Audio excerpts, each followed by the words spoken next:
Hey everybody, it's your old buddy Blimp here, coming to you live from HQ inside the Blimp mobile.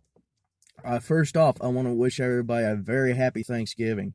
Hopefully everybody's had a very good day. It's still 7:15 here in Midwest and Southern Illinois, so there's still a couple more hours of the big day to go. And then Black Friday starts, if not, it's already started for some people. A couple things I wanted to touch on.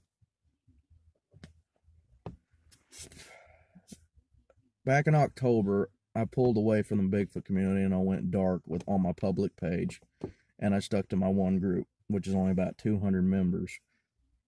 And I didn't want to be part of it anymore. There's been so much happened since that has restored my faith in the Bigfoot community. Originally, it started with the fact that there was about 3 people that pulled away from this one organization that I was a part of in 2 days. It was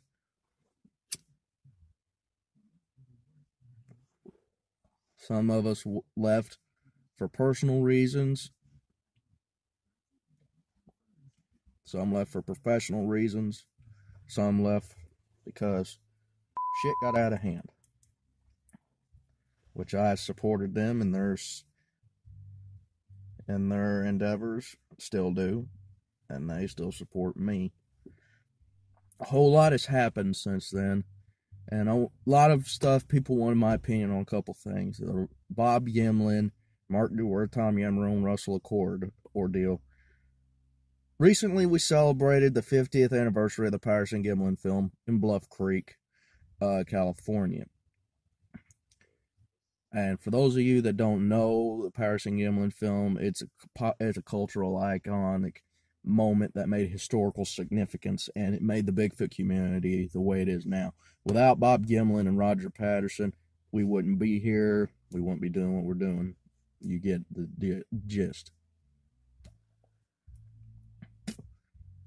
Well, Bob Gimlin was there, and he was supposed to speak. I'm not going to go into great detail, but let's just say he didn't get to speak. It pissed a lot of people off, and battle lines were drawn over this whole ordeal because it was Bob Gimlin, which I can understand. The man's an icon. He's a legend in the Bigfoot world. He's one of the last pioneers living, if not the last pioneer of the Bigfoot community still alive. But they just chose not to let him speak. And I listened to Russell Accord's live feed, and I listened to Bob Gimlin talk. And it broke my heart to listen to the man say this about his own friends, saying, "There's nothing like being stabbed in the gut by your own friend, and then twist the blade." That broke my heart, and it drove me away from wanting to be a part of the Bigfoot community even more. And then so much happened, and then Russell Accord, Mark DeWorth, they put their differences aside and they buried the hatchet. That restored my faith in the Bigfoot community just a little more. And then my friend Buck Nye from Canada, he come back after being gone for about 6 months. No one knew if he was all right. And then he come back and he says, "I'm quietly back." People came back shortly after all this stuff with ECBRO went down. And after the thing with ECBRO happened, where they lost me and 2 other members in 2 days, and there's been so many things where they're saying, "You're either with me, basically, or you're against me." That stuff is too much like socialism kind of thing. I don't go for that. That's one reason why I left. So much has happened, and I'm back to my old self, which I'm happy about. I've got my smile back. Um, I'm actually happy to be back.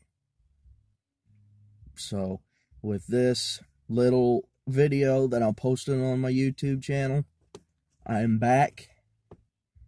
I will resume doing my public research after the first of the year. I'm going to get through the holidays, enjoy them with my family,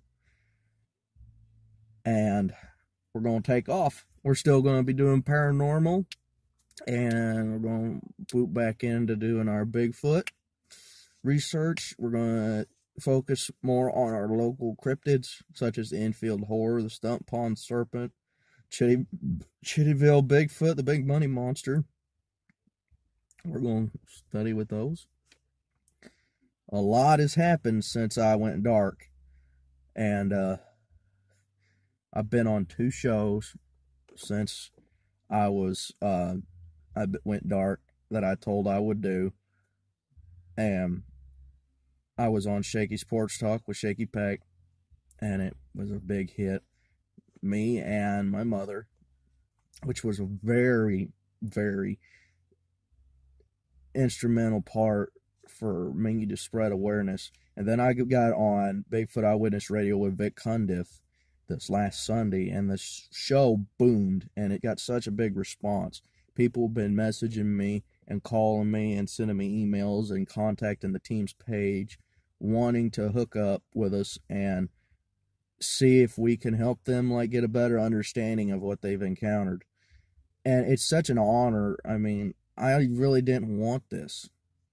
All I did and use these shows for is a platform for me to spread awareness that the creature exists.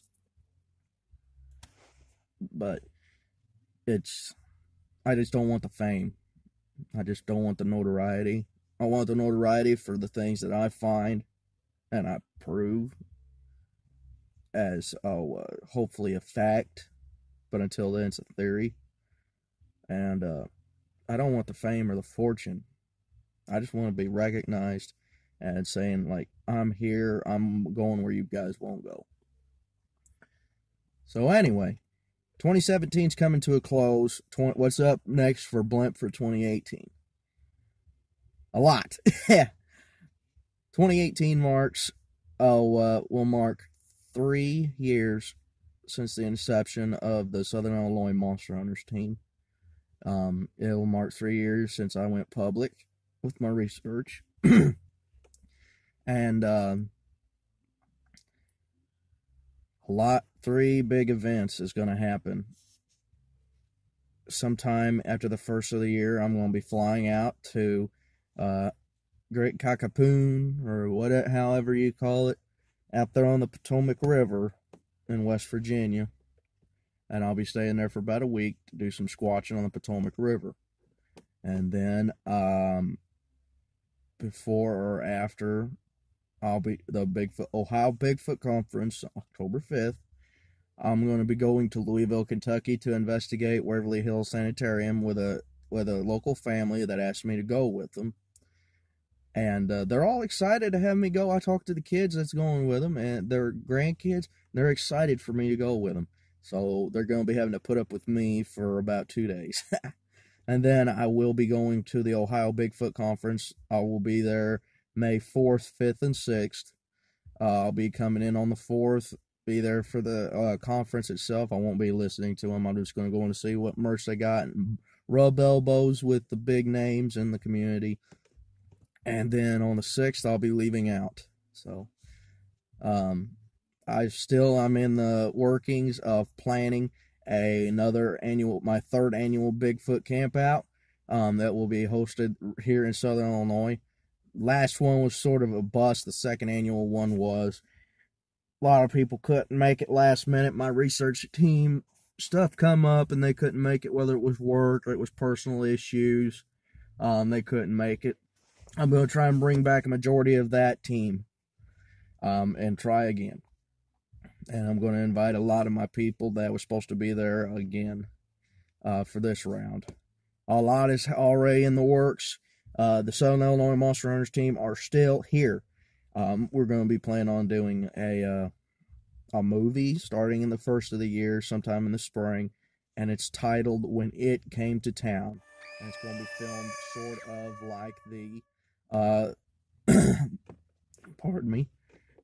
It's going to be set up like the Lost Tapes television series, kind of a setup with the filming.